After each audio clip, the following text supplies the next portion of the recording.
Good evening. Welcome to Athens City Council. Tonight is Tuesday, November 13th. The city building was closed. Athens City Council was off yesterday, because of Veterans Day. So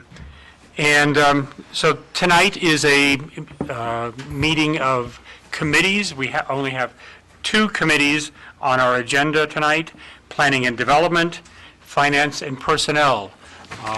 So we will begin this evening at 7:01. I think Steve Patterson is going to lead the discussion for Planning and Development. Is that true? I am. Vending? On vending. Thank you, Mr. President. As you remember, several weeks ago or a month ago, I brought forth some changes to the vending code, which essentially entailed making it clear as to what the definition for vending, what it actually was, to include or to exclude within the vending permit areas, the A permits and the B permits, book buybacks or any buyback on Court Street. I've been asked to go through and further kind of retool the vending code, which I, along with John Paskey, have done, to where essentially made several changes to include moving the vending from the north side of East Union over to the north side of East Union, the south side of East Union. My direction's getting turned around. There we go. From north to south, kind of consolidating the vending areas, as well as reducing the number of B permits and redefining the B permits. The B permits currently, they pay the meter. They are also kind of come on a first come, first serve basis every day. That is being changed to where instead it will be essentially 50% in the first year of what the A permit holders fees will be, which is $1,500 a year, which is almost on parity with what a meter would make annually, regardless. And the Bs then would be 50% in their first year of what the A is, and then on the second year it would become 75% of what the A is. And then from that point forward, they have the option to become an A permit holder or to not vend anymore. So it's more in line with giving an individual the opportunity to get into the vending business if that's what they choose to. It would still limit the total number of vending spaces on Union anyway to 10, which it's currently 14. So it'll draw that down somewhat. The bulk of them are for B permit holders. The other thing that's important to note is that the city, for a vendor, they used to have to be bonded by the city. There's been a change to where instead they have to be insured up to $300,000 a year for liability, and that kind of gets the city out of the bonding business, and instead puts, which is typical with what Farmers Market does. Every vendor at Farmers Market ends up having to carry $300,000 of insurance on whether it's a tent, a table, a truck, whatever. And the final big change that we're seeing to the vending code would be what used to be only carts will now allow for a food truck, as long as that food truck fits within the size of the parking spaces, which are 20 feet. So they have to be able to fit within the 20-foot parking space that's provided for the permits, the permitted spaces. I had a question. Just for clarification, a B permit holder in year one would pay 50% of the A vendor's fees. Second year, 75%. But if that B vendor dropped out at that point, somebody else could take, and it would fall back to the 50%. A new vendor starts at 50%. Correct. Not necessarily that space. Okay. Correct. But it cannot be and it's in the section that deals with the transfer of license or permit. So it couldn't be that it goes from one family member to another, or they just simply change the name. after the 2 years.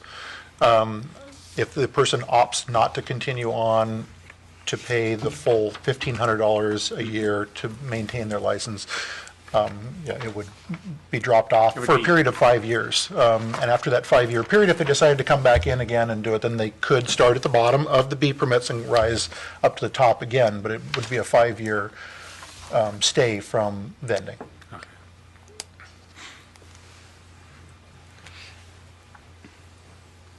And therefore, I'm sorry.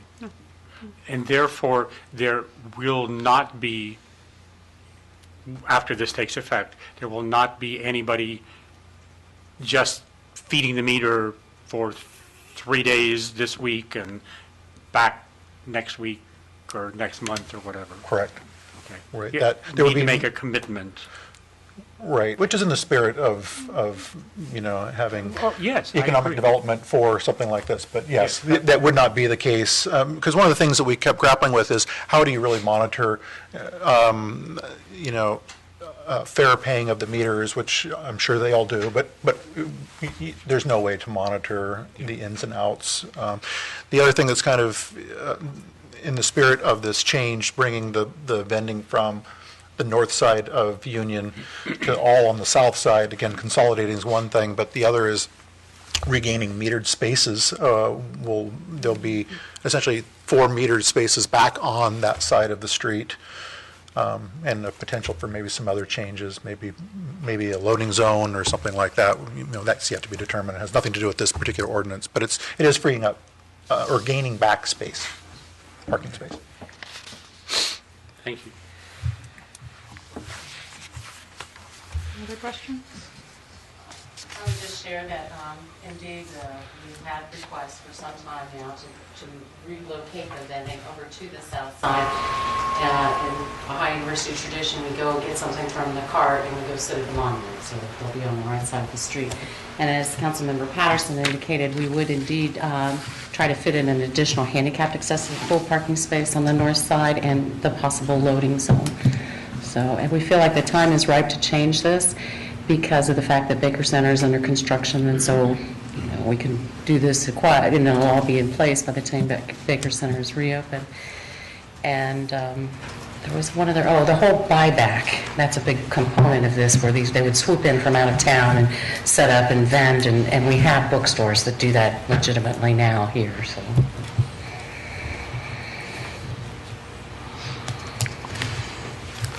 Recommendation, of course, would be that we take our time with this. I mean, we put it through all 3 readings. Although we have a timetable for the licensing, I believe, right?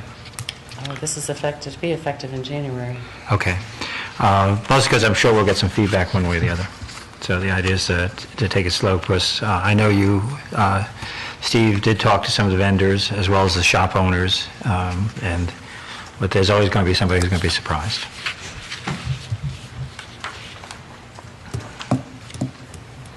So will you bring forward ordinance language for next Monday?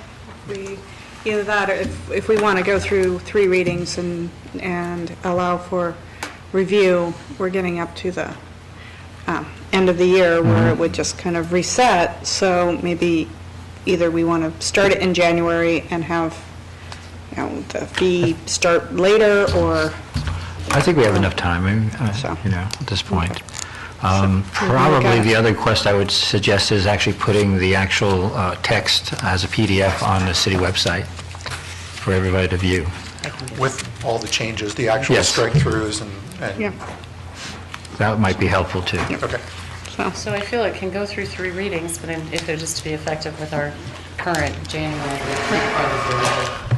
Emergency clause? We have Okay. emergency clause, yeah, okay. So we will look for that on Monday. Great, thank you. Any other questions? I don't have any miscellaneous for Planning and Development Committee. Any miscellaneous? Do we have any? Okay. The end of the Planning and Development Committee. We'll move into finance and personnel. The chair, Christine Nisley, I believe, is going to begin. Thank you, Mr. President. Yes, we have 5 agenda items tonight to weave our way through. And the first one that we'll probably have some of the most discussion with concerns an municipal income tax bill. It's called House Bill 601. Council members have received a copy of a presentation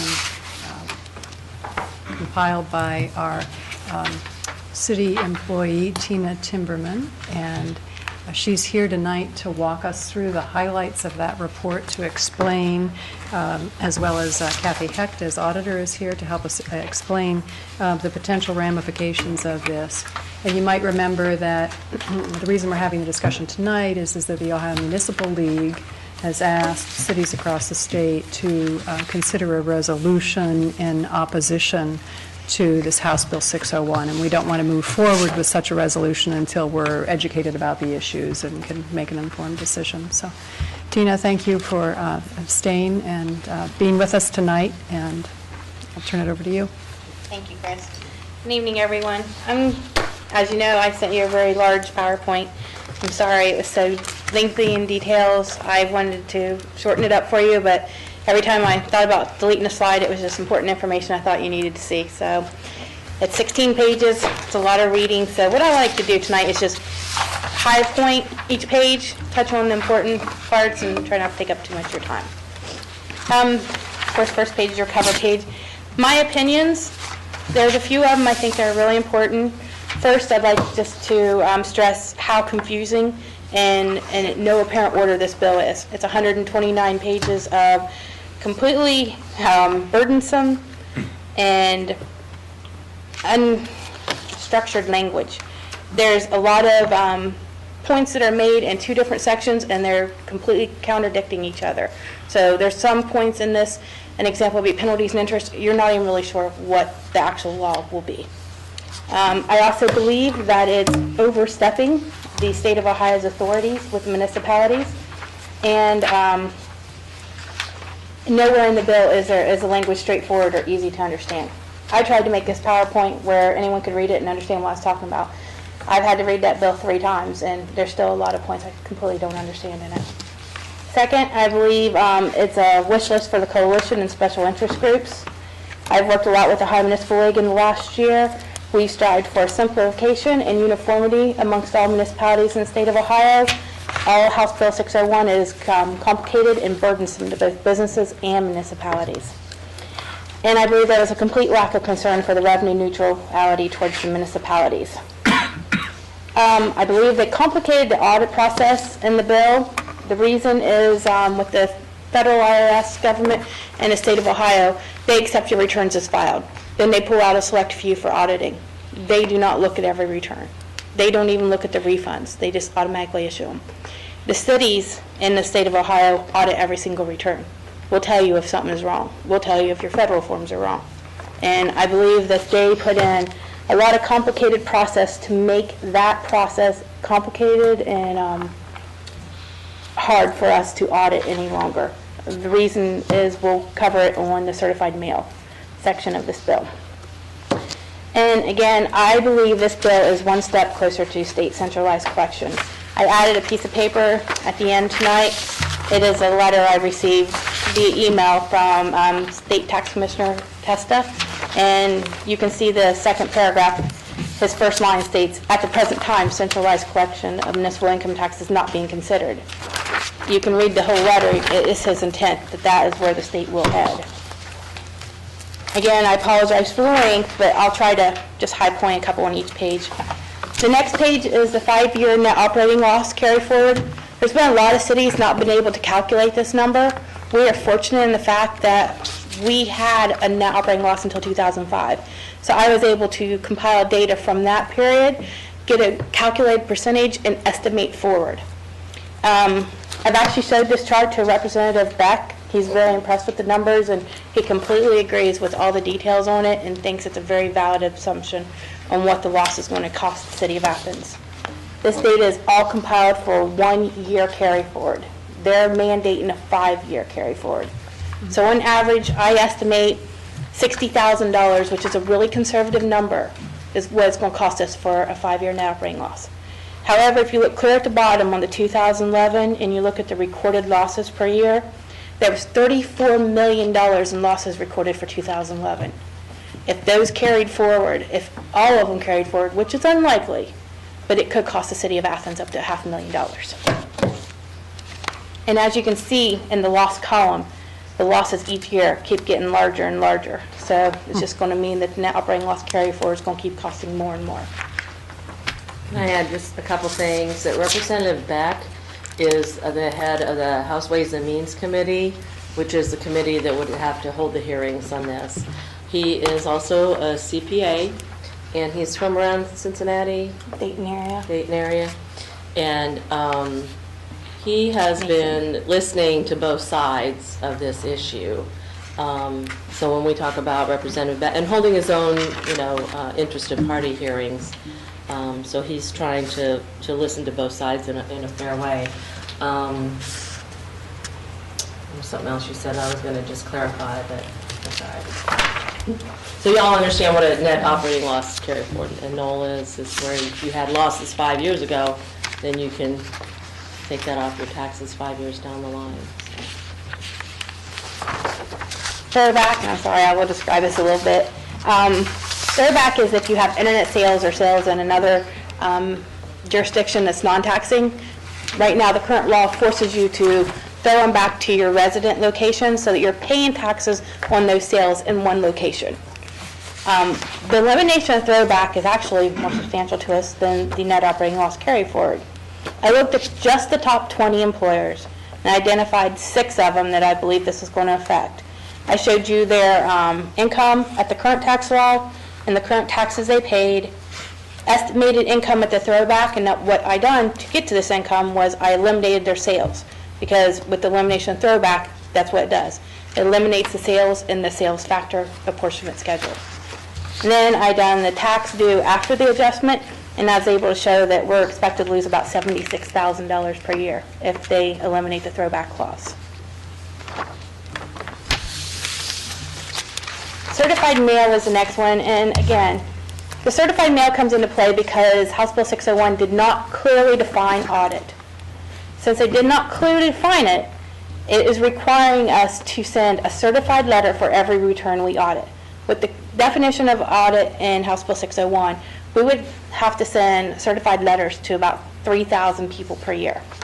Not only are you required to send a certified letter before you can audit the return, then you have to follow up with another letter at the end of the return stating that the audit has been performed and if there was any changes. In addition to that, you would have to send a certified letter for any changes to refunds or any changes to a return. So if they report something incorrectly, you're going to have to pay to send them a certified letter. I kind of broke it out. I based the postage on $5.45, which is the lower end of certified mail. It can go $5.75, $6 per letter. I broke it out with the 3,000. I done the cost per postage, and I thought I averaged very low amount of times on how much time it'll take us to send those letters. And I kind of tried to factor in employee cost as well. And again, I based it on 5 minutes to send a certified letter and 3 minutes to send a certified follow-up letter. And it's not even really factoring in our supplies or any additional positions we might need to track all this, the scanning, the filing, or anything like that. And it is all because of the definition of audit. If they clarify the definition of audit, it would dramatically reduce this number.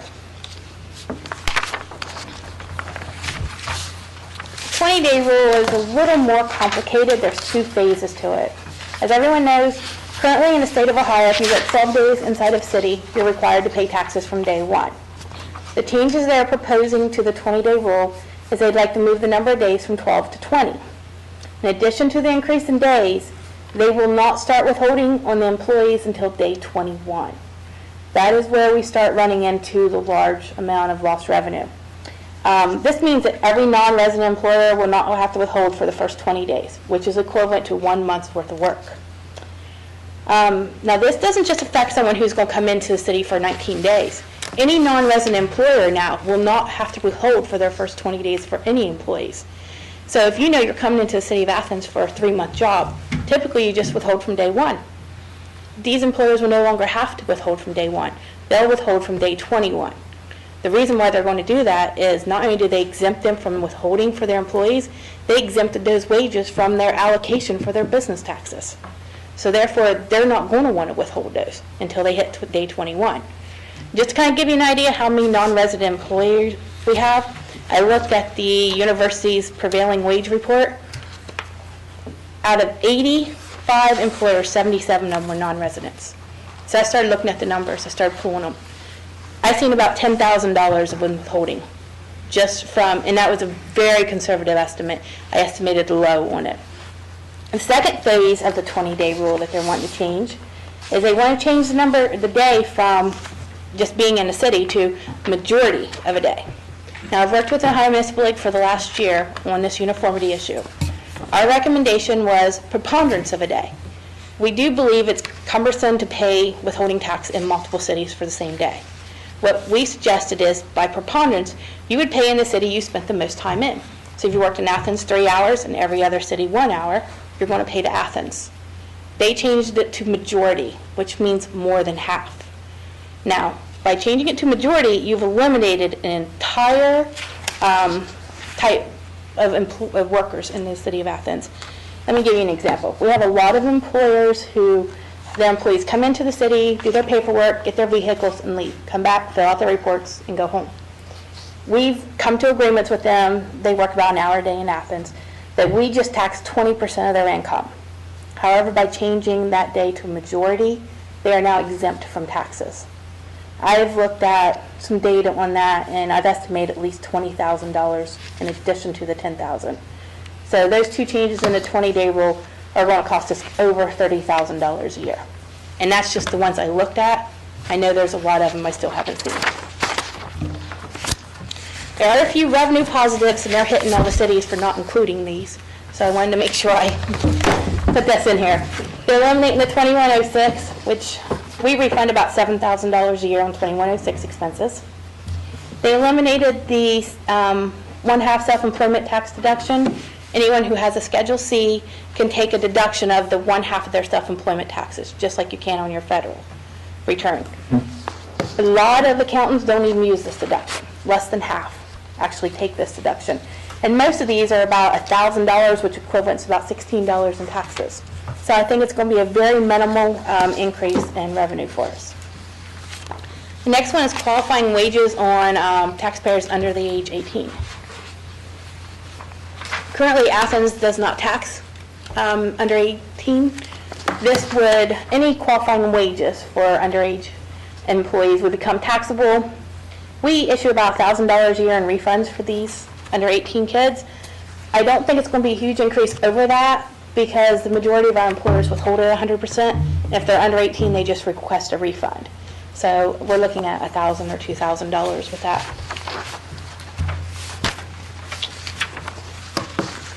Next one is assessments. This is where the language starts getting really complicated. I just kind of want to go over our current process real quick so you can kind of understand how we do it. Right now we send out 2 letters. We make phone calls to try to collect the balance due or the delinquent return. If we receive no response, we'll send it to the prosecuting attorney for a letter. And if they fail to receive a response, we'll file failure to file or failure to pay charges. They come with a $1,000 penalty and up to 6 months in jail per offense. So they actually have some teeth to them. It'll actually bring you in here to get it filed. If you fail to show up in court or just don't file, then we'll issue a warrant for your arrest. Now, we'll keep the case open until, 1, you either get picked up on your warrant, or 2, you go to renew your license and you can't because you got a warrant out for your arrest. That will bring someone in to get their taxes filed. So we actually have some backup, and it's working really well. We have a really high tax percentage collection for failures to file and failures to pay. The new process would be assessments, is how they're considering it. What would happen is we would send an assessment letter to the taxpayer, certified, with a written description and the right to appeal process. If it's a failure to file, pretty much your tax administrator has to guess what they're going to owe. And then you send them a letter you bill them for that and give them the right to appeal. If they fail to respond within 60 days, the tax administrator will certify the amount for collection. Once the certification has been filed for collection, you will send it to the clerk of courts. You will send it to whatever county they're in. And if they're out of state, you have to send it to Franklin County. All those letters have to be sent certified as well. Once they receive it, the clerk shall enter a judgment against the party assessed in the amount shown on the entry. The judgment shall be filed by the clerk in a loose leaf book entitled Special Judgments for Municipal Corporation Income Taxes. It's pretty much just a civil judgment.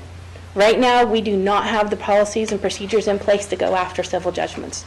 You would have to be able to identify what kind of assets they have, and you would have to be able to try to collect on those assets. So we go from having criminal proceedings to a civil judgment. And I believe that it's just going to reduce the amount of tax collections with no repercussions. There would also be a new tax board, Municipal Tax Policy Board, appointed by the governor. It's going to consist of 7 tax administrators. 1 tax administrator will come from RETA, 1 tax administrator will come from CCA, the other 5 are based on population. That board is responsible for all forms, reports, schedules, and attachments to be filed. The board will make decisions for the entire state of Ohio on what forms you can use and what forms you're required to send to taxpayers. They will tell you what you have to mail. We don't currently mail withholding booklets because everything is required to file online. They could come in and say, you have to mail the withholding booklets. And they will say it for the entire state. What happens is if you want to change a form or create a form or change a rule, it would go in front of that board. If that board agrees to it, they're going to send it on to the state's JCAR board. And then if the state agrees to it, that law is changed for every municipality in the state of Ohio. So if Columbus wants to change a rule, and they go through everything, it impacts Athens because that rule's changed for all municipalities. And just a reminder, the board is appointed by the governor. There's no language in there, couldn't keep him from replacing that board with the tax commissioner. And again, I just think it's one step closer to state centralized collection. Board of Tax Appeals, there's just a couple of things. It's a 3-person board. 2 people are going to be appointed. One of them is going to be a city employee that's not associated with taxes. 2-year terms. No member shall serve more than 3-year terms. I do believe the Board of Tax Appeal, if this House bill is passed, will become more popular because everything has to go through them. One thing I thought was kind of unique was if a board member is removed, they can only be removed by a majority vote, and they must be given a copy of charges and an opportunity to be publicly heard in person by counsel. Once removed, you must file a complete statement of all charges made against the member with the Secretary of State of Ohio. State residency, it's just domiciled versus bright line. I just like to explain both of them. We currently use the domiciled, which means intent to return. If you're registered to vote here, your driver's license are here, and you intend to return here as your home, then you're a resident of Athens. The state's bright line test is if you're here for more than 180 days, you're a resident of Ohio. They call it the snowbird for people that go to Florida. If you're here for less than 180 days, it does not matter if your intent to return is here, if you're registered to vote here, if your driver's license are here. If you're here less than 180 days, you're not considered a resident for tax purposes. Therefore, even though you are receiving city services, your income is considered non-taxable. Penalties and interest, I put it out here for you to read. That's the best I could come up with. It's so unclear. I mean, it says in one place it's 10%, it says in another place it's $25. It says it's 10% or up to 50% withholding. The language itself is completely unable to determine. I did notice though, one thing I thought was really unique was the penalty for individuals is $25 max, no matter how long it takes you to file, which I think is not a very big incentive to file if you're only going to have to pay $25. Interest, our current interest rate is 1.5% per month, 18% per year. The new interest would be federal short-term plus 3%. So we'd be losing from 18% to 6%. There's a few non-revenue changes. Estimated tax payments would not be required until there is a tax liability of $250. It could be a cash flow issue. It could be a payment issue for a taxpayer who's not used to having to pay that much at one time. Withholding due dates, they're adding due dates. It's more burdensome to both the taxpayers and the city. It will take the tax department more time to process the payments. There will be a new semi-monthly employer added for anyone who has over $12,000 in withholding tax per year. They'll have to remit semi-monthly.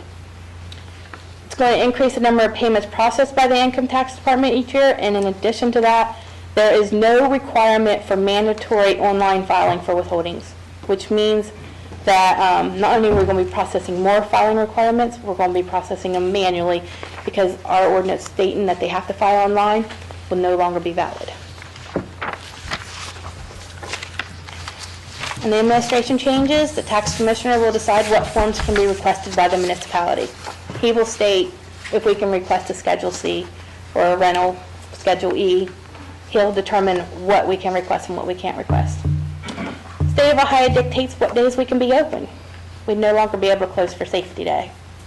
I think I read in there, you have to be open every day but federal holidays. Court actions has been completely removed. Charges can no longer be filed. Instead, an assessment has to be done. Even if you have no idea how much the tax is going to be, it's a best guess.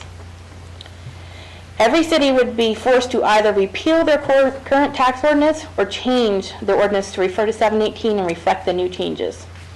You must do one or the other. You have no choice. Tax administrator must report the total amount of income tax collected in a prior year to the State of Ohio Tax Commissioner by June the 30th. If you fail to report these numbers, you can no longer collect penalty or interest until you've complied. And my summary. Our net operating loss carry forward again. I believe it's going to be a loss of $60,000 a year in revenue. However, the potential is up to $500,000 per year. Throwback, a loss of $76,864 per year. Certified mail is going to cost $30,000 per year, and I didn't even include all of the assessment certified mails. That was just the auditing part. 20-day rule, I'm just unable to calculate the full effect. I've identified over $30,000. But honestly, it's going to make it harder to track, and there's still a lot of businesses out there that could qualify under that I just haven't seen yet. The elimination of 2106 is going to reduce our refunds by $7,000 per year. The elimination of self-employment tax deduction is very minimal. The under 18, again, will reduce our refunds by about $1,000. Assessments, I just think it's more difficult to collect the delinquencies, and the judgments, I think, are just going to be hard to collect on as well. Right line residency, we're just unable to calculate that. It's an unknown factor. And staffing costs. I'm unable to determine at this time how much additional staffing may be needed, but the burdensome issues and the compliance, I'm not sure if we need an extra person just to even track the letters. At this time, I've just left that cost unknown. My conservative estimate is that the City of Athens will lose an additional $200,000 a year. That is in addition to the state tax loss, the local government, and the personal property tax elimination. The additional loss of revenue represents 14% of our business income. And if you total all of them together, it's over $1 million. So strange. Any questions? I guess a couple other things I could add is, yes, when she talks about the new bill and how burdensome, they took a less than 40-page tax law and made it about 130. And they've just added a lot. It's pretty complicated. Of course, it takes away a lot of the home rule issue that's always, being thrown out there for localities. We're all different, and we have a lot of different issues. And we see this when we get together, with the bigger cities and areas that have a lot of workers under 18 and things like that. In Cincinnati and Kings Island, Sandusky and Cedar Point, that's a big issue for them, is to collect those taxes. It's not as much of an issue for us, but there are a lot of other things about this. As she said, it looks like they're aiming towards centralization. It's being driven by the Ohio Society of CPAs, and the Chamber of Commerce. And they have met and have decided that our tax laws are burdensome for people.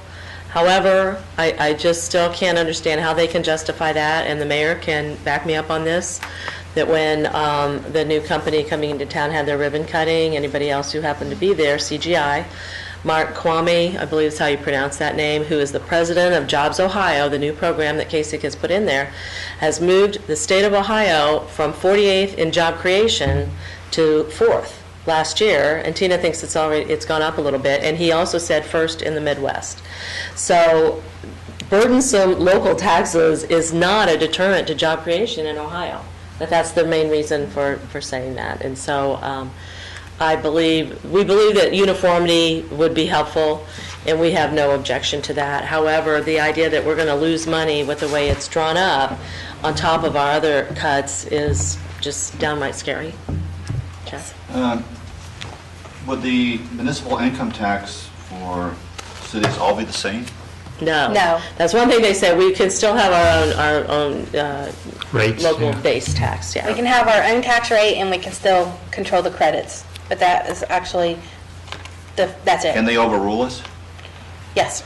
I mean, if we said, well, what is it now, for example? 1.65? 1.65. Let's say we wanted it at 3. Oh, no. And they would say, no. No, they cannot overrule that. Why We not? still have our choice, it's actually stated in the bill. We still have the ability to control our rates and our credits. That's the only control we'll have.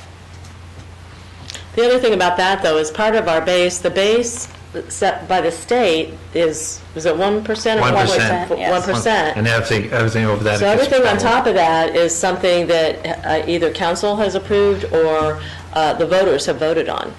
So when, if it turns out that we need more revenue, then Well, I that's really don't on see the our point. backs Yeah. to get that. Then I'm really confused because I don't see the point of this. If the whole thing, let's look at this letter here, and it goes, the ultimate goal is to make the tax climate in Ohio more business-friendly while also saving taxpayers money through streamlined government services. Well, unless you just got rid of taxes, you're really not having any effect. Yeah, So, this whole thing looks like a joke. I feel the same way. I do not feel that they're trying to I simplify mean, it. if they really wanted to streamline government, the first thing they should do is get rid of the tax commissioner. He should resign. Save us, $250,000? Yep, I mean, this thing's, it's ludicrous. it is. It is. And I think the point is that it's not only ludicrous, but you've made the case, Yes. Tina, that it could be extremely detrimental. They are trying to To the city. overwhelm municipalities with so much red tape that we become more like the state and more like the federal government, and we just accept whatever you file. And we don't amend your returns, and we don't correct the mistakes. And that is one of the reasons why audit is so vague in there. They do not want us looking at the returns anymore. And just to let you know who wrote this, former tax commissioner Tom Zano. Tom Zano wrote the bill. And And what's he going to gain from all this? well, I mean, what's his agenda? from my understanding, he was hired by the High Society CPAs to Well, write that's a it. good agenda, okay. So our next step then is that Yeah. what's happened is that the Ohio Municipal League has forwarded 2 sample resolutions for us to consider. And Tina, your recommendation was to Mine was the adopt latter, the more aggressive one. Sorry. Thank you, Tina. Wayne and I agreed with that. Okay, yeah.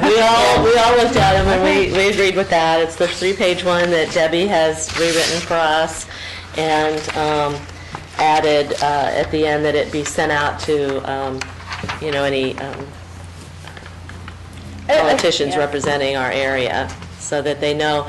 I feel, and I have forwarded a lot of things to council, but not everything that I get.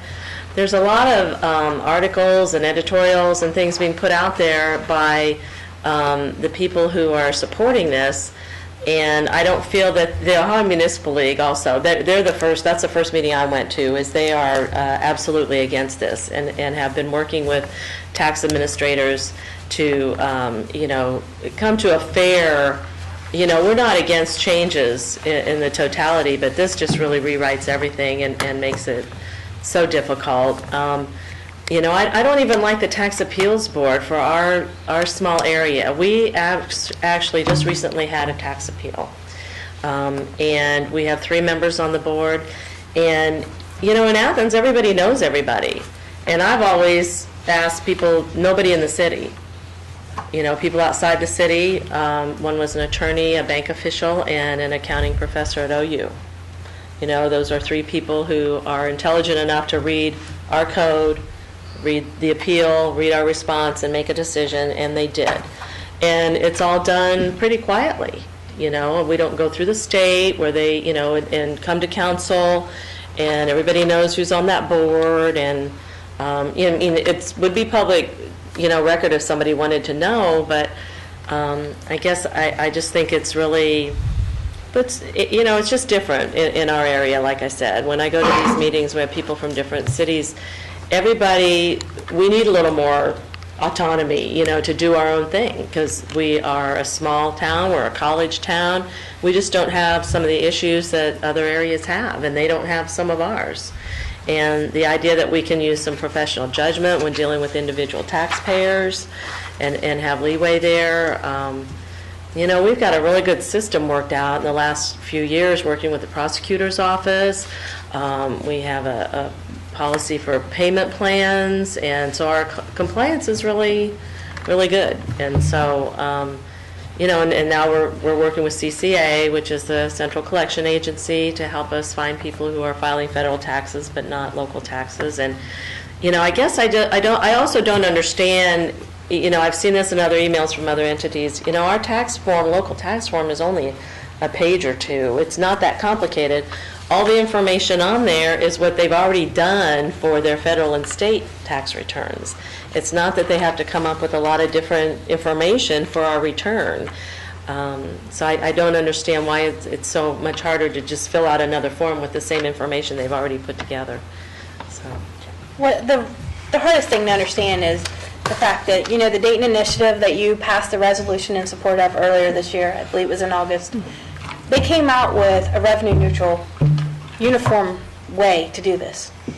And it was like they completely ignored every part of it. They tried to take a couple bits and pieces from it, but they failed to hit the point. I feel like, it's like a dartboard. They kind of threw the dart and they missed the whole board. So, one of the things I didn't include was de minimis.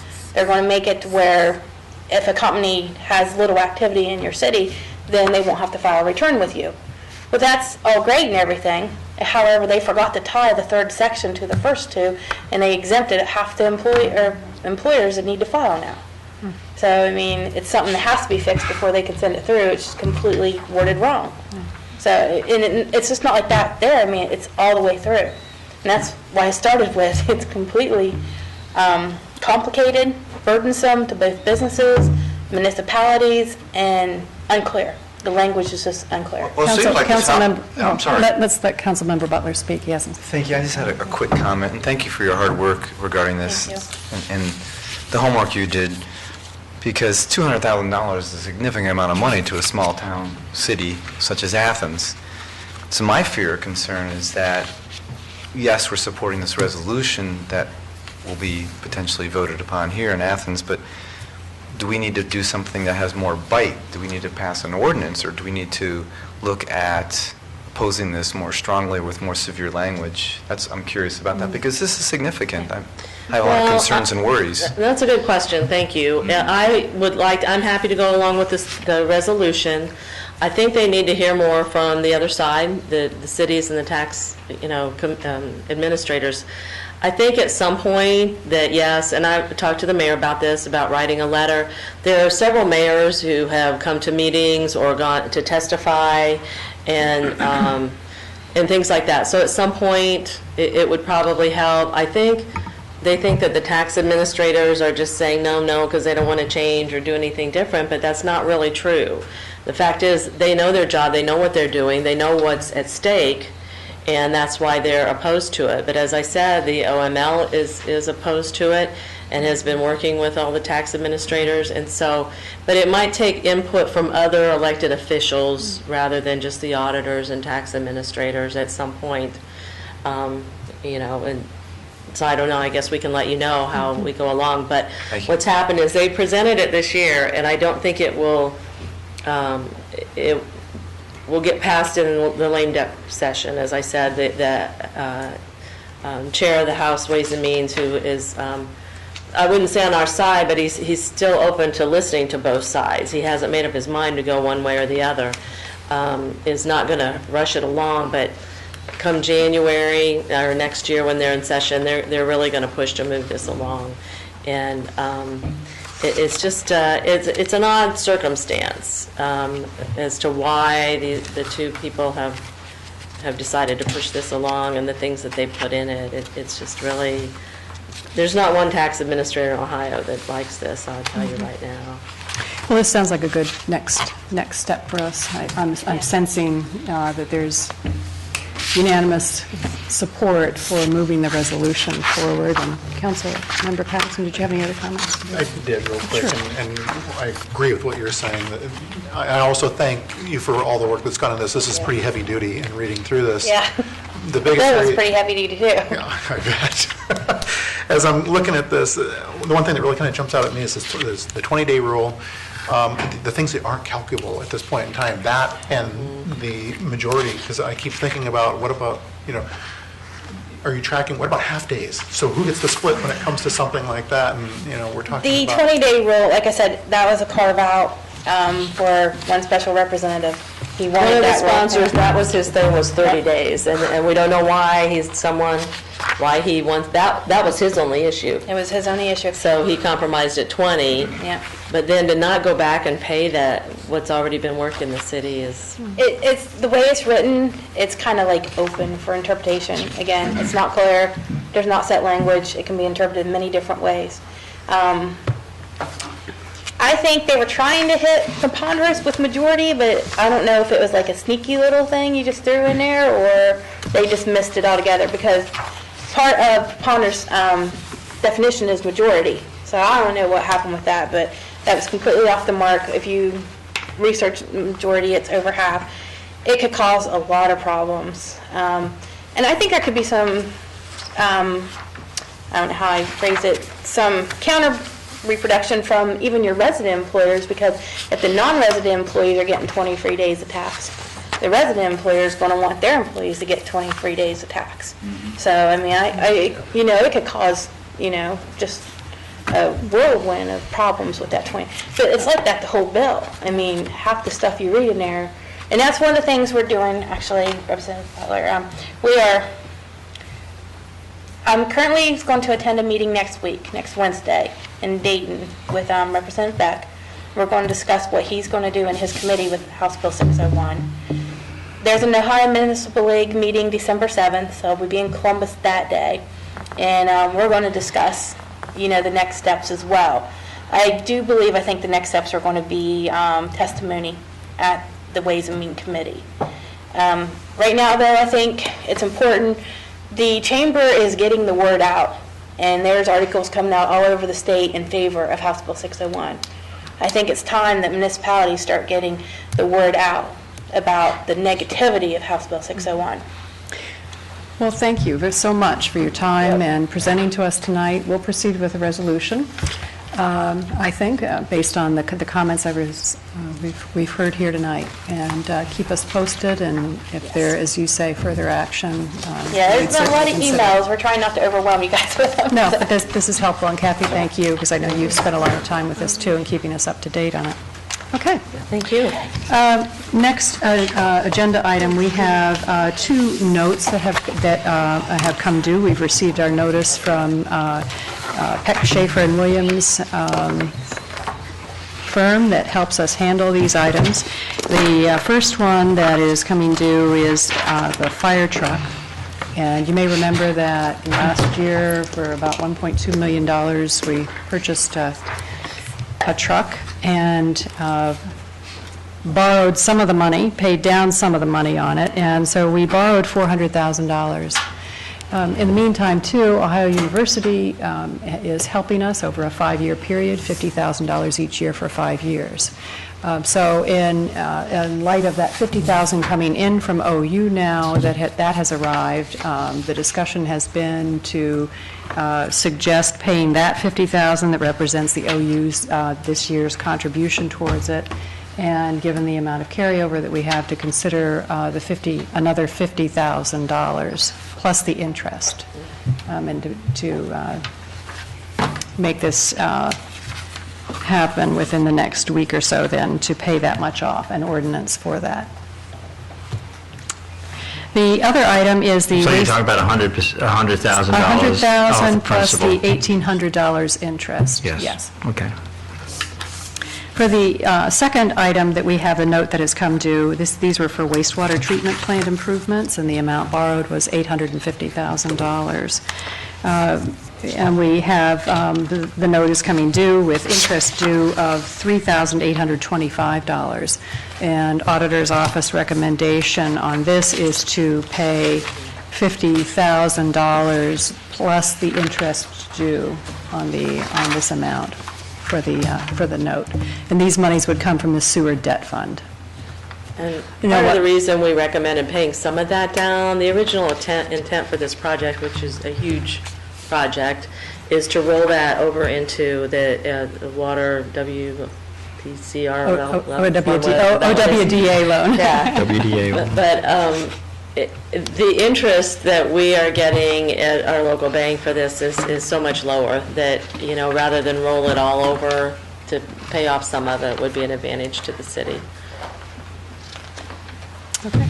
Just so, and I guess I could throw this out there, that it's 0.35% is going to be our interest on these notes for next year. All right, thank you. The next item that I'd like us to review tonight has to do with a city ordinance that would be for the non-union personnel salary and fringe benefit package. And I'd just like to briefly review, and then if there are additional comments from Service Safety Director Haran Mosley, she's here tonight to help us with this. This is a 25-page document that council members received last week. It is highlighted and bolded, as is typical for some of the other documents that we edit, where we're adding new language in or clarifying it.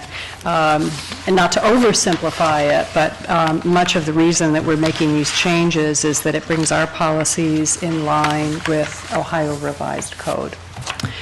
So we have that ordinance. I'll highlight a few of the items as best I can, and then additional comments if there are any. But it defines the work week for us for non-salaried employees, and also then salaried employees, three-quarter-time employees, and permanent part-time employees. So we have new definitions of these.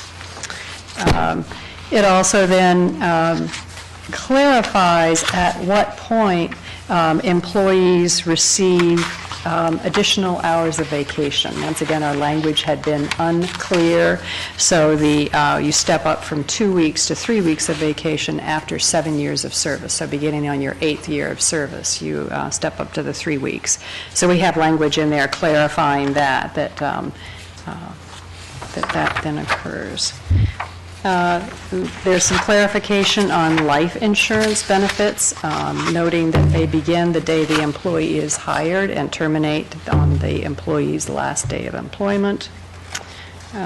We have some additional types of leave defined, including family and medical leave, where we had several pages of text in the old document, and what we've done is pick up new language that says that it corresponds with, or is consistent with state and federal law. So it refers to some additional other language and simplifies our language by about a page and a half. The other thing is the sick leave is being added as a benefit for permanent part-time employees. And then also defines that at the time of retirement, persons are only eligible to take their, the sick leave on a 4-to-1 ratio up to so many hours. So we have some definitions. The language that we passed just a few weeks ago for domestic partner benefits, we have some language now added into this that adds the term domestic partner.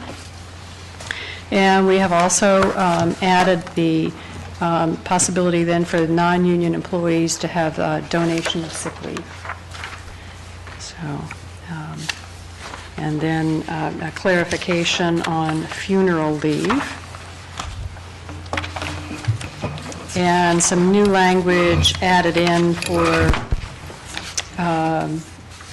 compensation and step increases. And as I understand these are changing in the language for several specific positions, the steps and the 6 and 7. And this is, and we'll be seeing some of the details for those salaried, or those staff positions later on when we look at the salary document. There's also some language added in for a voluntary fitness incentive program. So that's been, language has been added to include full-time, regular 3/4 time, and permanent part-time employees, that they can receive a free recreation pass to the Athens Community Center. And language added in on jury and witness duty, and then also paychecks that effective with new hires, where we're going to the direct deposit for employees.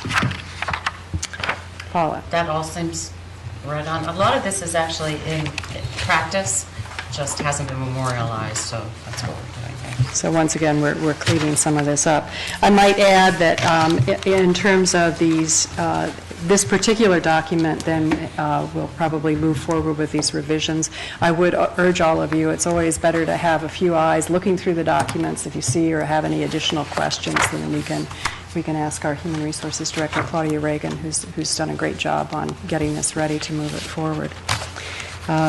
We'll be looking at other details of the staffing ordinance and pay increases probably on November 26th, so we're not going to deal with those tonight. We'll have some further discussion on November 26th then.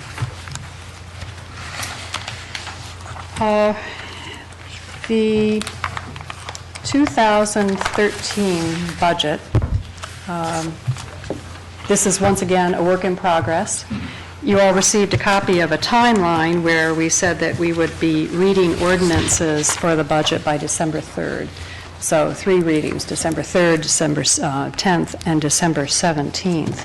And what we'd like to do is just get us along to the next steps of discussion on this. You might remember that we had our revenue reports and from Auditor Hecht last week that kind of begins to build some of our information for this.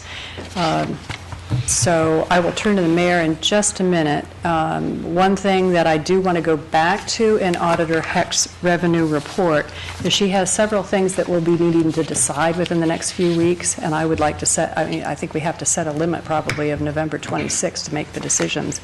One of them was your recommendation about the sewer debt fund, and that's on the first page of your report where you say it's currently 72% to 28%. So in other words, of the sewer revenues that come in, 28% is set aside. And if I'm understanding your comments and your recommendations correctly, Auditor Hecht, you're saying that perhaps a better split would be 75% and 25%, so that we don't have to make these periodic transfers because we don't have enough money in the main fund for sewer. And that we're doing all right with our sewer debt, the debt portion of the percentage split, so we could reduce it slightly from 28 to 25%. The one other thing I want us to keep in mind, recommendations from Auditor Hecht, was the income tax split. And our current one, and we can provide a copy of this for you, but this is of the income tax that comes in. Approximately 15% goes to, and it's a split, of street rehab, community center debt fund, and recreation community center. So that's 15% of the income tax that comes in.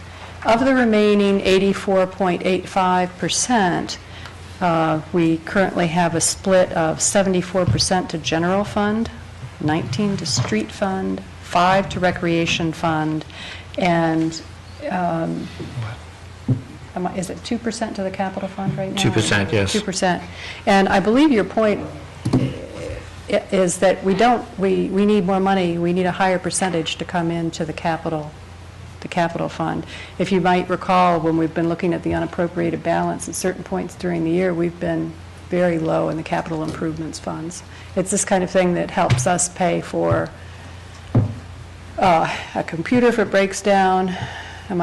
What other things would there be? Any big ticket item, essentially. Large. It goes towards projects, anything that's actually like automobiles, I should say computer equipment, any type of material that has to be built or put together. Okay. So. Or any building improvements, any major expenses. And Auditor Heck, do you have a recommendation? I know you wanted to increase the balance in the capital improvements fund, but do you have a suggestion on a percentage? It's at 2% now. I would just move like 1%, 1 or 2, it's up to you, but probably just 1% out of the general fund into the capital fund. Okay, Basically, those are the two funds that we have to take those expenses out of anyway. all right, okay. So that split is kind of convoluted, and I can give you, I've got a little worksheet that I always keep with me, because those top funds, the street, recreation center, and recreation improvements are 15%. And then the remaining is actually 85%. Well, it's 74% of 85% that we're, splitting out. It gets a little complicated. So that 2% of the capital improvements right now would be 2% of 84.85%. So your recommendation is to consider maybe 1 or 2 percentage points. And then moving it out of the general fund, you said, so Right. it's not affecting I our leave department. the streets and recreation alone. As is, okay, thank you. Basically, the general fund and the cap fund are where we would have to take that money anyway. And so it would be a way of setting aside a little bit of money for departments in the general fund that might need vehicles or building improvements, so that we have something there. Because it feels like we're often like, we need this, but where's the money, and so it would just have a little bit more money there that we would know is there to use. Mayor Weil. Well, first of all, I think you probably gave you a copy of the draft, what I'm working on at this point is the budget. Anything bold is what's been, the number's been plugged in, anything in not bold, as you can see, I still have a ways to go. If you look at it, most of the TC 100s are in place at this point. Some of the capital is in place in terms of large items down at the, off the general fund area. I would point out that if you notice that, I don't know where that's 4,000, okay. If you notice, capital outlay, TC 500s on the general fund is all zeroed out for the most part anyway. So we really always pull money out of the capital to start with. That would be the 580, which would be the back page of what you're looking at. If I remember correctly, for every 1% we talk about moving around, it's about 70,000, 75,000, I believe, in estimated revenue. So moving 1% is not going to change the budget that much. The other thing I would mention in passing here, if you look at the estimated revenues that Kathy put out, gave to you earlier this month, the general fund is estimated revenues $11.8 million. If you look at my general fund right now, and this is not all the pieces in place, we're looking at 12.5. So, of which, of course, 9.6 of that is actual personnel. So there doesn't have a lot of room to play with when you start talking about trying to whittle down the general fund. And I still have to, it's quite obvious I still have to lean it out some more, or we go into the reserve cash resources, which is 14.8, which of course we're loath to do. And again, this is still a work in progress, but you can see where to take, some money out of the general fund may be counterproductive. At the same time, we do pull it out whenever we need it. Realize we pull money out for the tourism fund, because we usually are short on that. We pull money out for the transportation, which will even be shorter this year because it's all passed through. But the last conversation I had with the administrative assistant, Charlene, as well as Michael Lockman, is that our estimated cost that's going to be out there is about, we're probably looking at about $65,000 to pay HAPCAT for all the additional costs for transportation. That does not include, of course, the transfers that have to occur for the fare box, because basically the fare box is a pass-through, which has to be in the appropriation as well. And the fuel bill, which also has to be, is a basically we get reimbursed, but we have to put it out there. So that's another almost $100,000 right there. So you're talking about almost $200,000 just in the transportation, when we don't have any real revenue. So we have to pull that out of something, general fund again. As much as we talk about being flush, but the fact is we do have things that come out of the general fund. So we could So put maybe it. you want to put 2% in the transportation fund because we have no revenue there. And it's just going to... I would almost agree with that easily. the door, and so maybe that's what you want to do to make sure it's there, because that's getting harder and harder to track Find that money, money and yes. find it, and it's just so easy to go ahead and spend the money when it's there. Whatever cash you have in your wallet, it's easier to spend than what's in your bank account, and it's the same kind of thing. When the money's there, oh, well, we have enough money, let's do this and that, and that's all fine and good until then we have something that we really need money for and there's no extra. So yeah. setting it aside for that transportation That might be a account better- would, That might be a in better a way, yes. yeah, get it Because into the right track. I don't from know the where very else you would beginning. go for that money than the general fund, as the mayor just said. We had to do it in the past pretty much ad hoc. I come to you hat in hand and say, can you throw $100,000 into the what is it, the 214 fund? And I've done that, you know as well as I. And it's usually about this time of year we start to talk about how we have that. So if you're going to talk about trying to split the income tax mix, the capital, again, we can work around that a little bit. If you look at the reserves, we're good to a certain extent. Let's see, we're at 580 is 350,000. So we'll add some more to that, 200,000. So.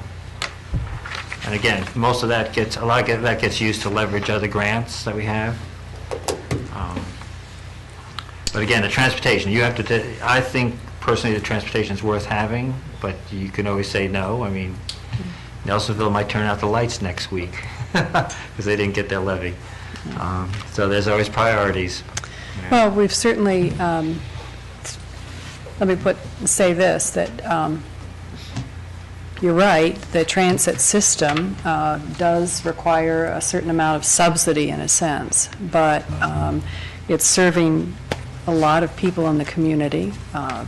Just even this past week, talking with some people from the OU Student Senate, there's potentially a new project and maybe some new software to help manage this, and whereas students are, the preliminary survey from them is that students are very interested and would use it and would consider not bringing a car if they had part of a transit system that they knew how to use and understood it.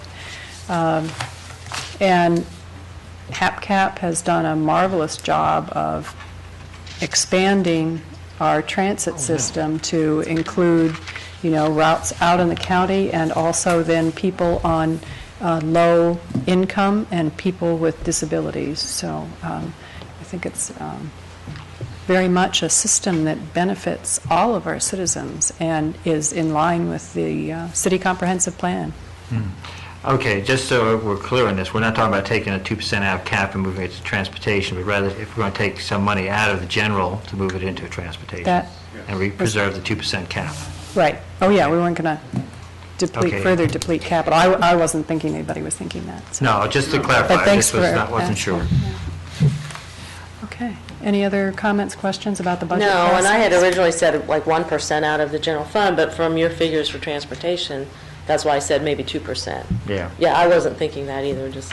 And we don't have to start, we can start with 1% and see, but everything is telling me right, because in theory, we're going to get reimbursed for most of that money. The fare box comes back to us, actually doesn't come back to us, we get it, we pass it through, so that's just appropriation level. You still have to have the certified resources, though. And then, of course, we get, the grant stuff's all going through as a pass-through as well. The gas is just like everything else we do. We pay out of the departments for the gas that we buy from Ohio University. In theory, what's going on is that they're buying from Ohio University, we get the bill, they pay us. So therefore, that's also a pass-through as well.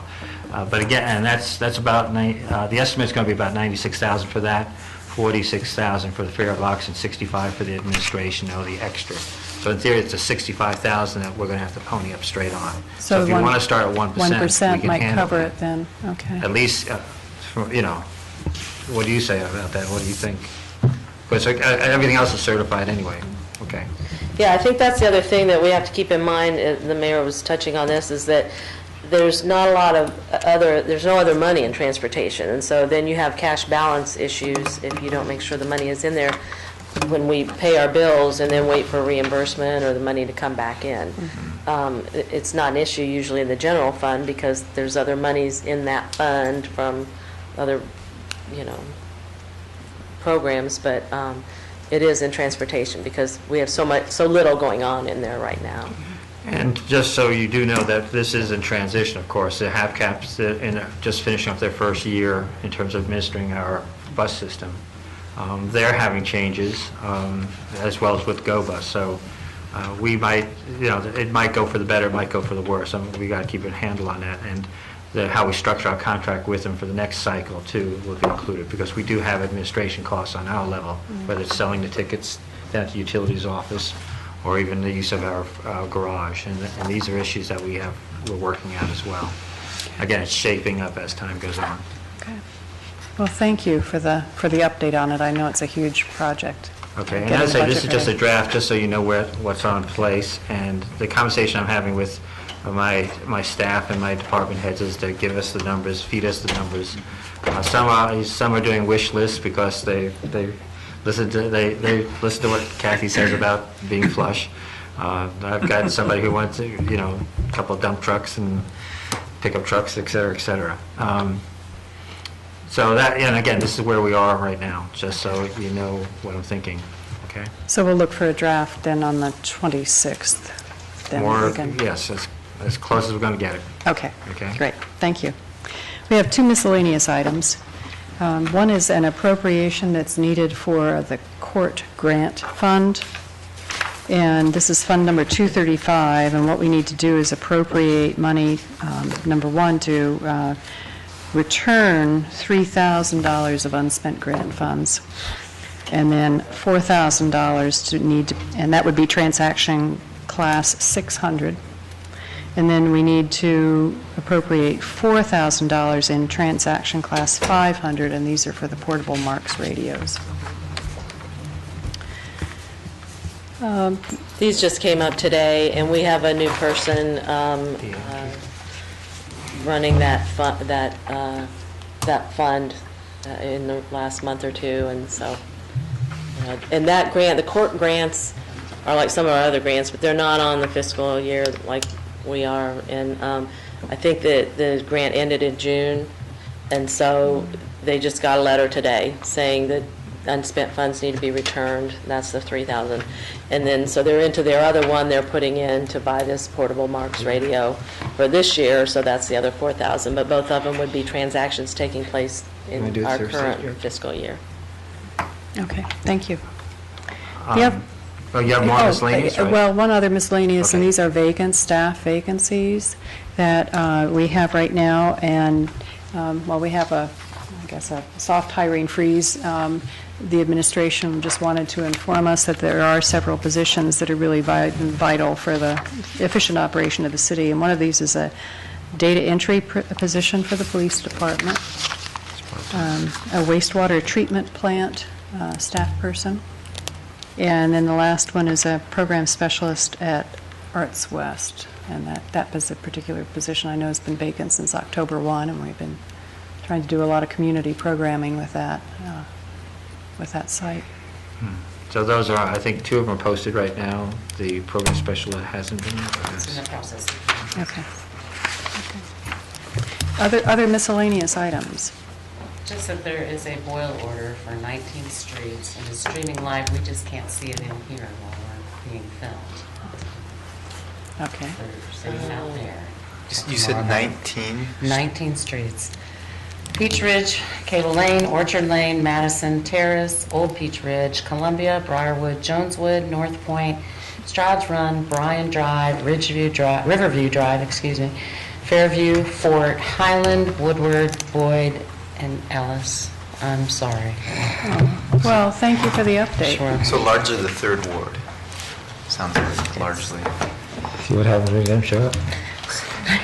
And I might just use this opportunity to also say that the signing up at the city's website online, you get emails, you get text messages when these kind of things happen. There's another new program, I think it's called Nixle, N-I-X-L-E, Nixle.com, that also does it. So it's just really helpful to get these alerts when they happen. And we understand it's a city on a hill. Sure. And those kind of things happen, and we thank the street and water and sewer crews for what's probably going to be a very late night. So, Auditor Hecht, you had something? Non-union raises, are you going to talk about that tonight? We're going to delay, we'll come back to a full discussion of that or a recommendation on it by November 26th. I think we'll be okay with that. I think that would be the best thing to do at this point. Okay. Well, suffice to say, I believe that they are taking under consideration a percentage increase that just hasn't been determined. Right, we're just needing to decide on the amount, yes. That's all I have. Any other items? Okay, all right. Okay. No other items? Is that it? That's it. That's it. Any miscellaneous that we need to cover? Any council members, mayor? Nope, we're good. We've done that. These two ladies today? Any more items for finance personnel? No? Nope, I guess not. Okay, we are adjourned then. It is 11 minutes after 8. Thank you all.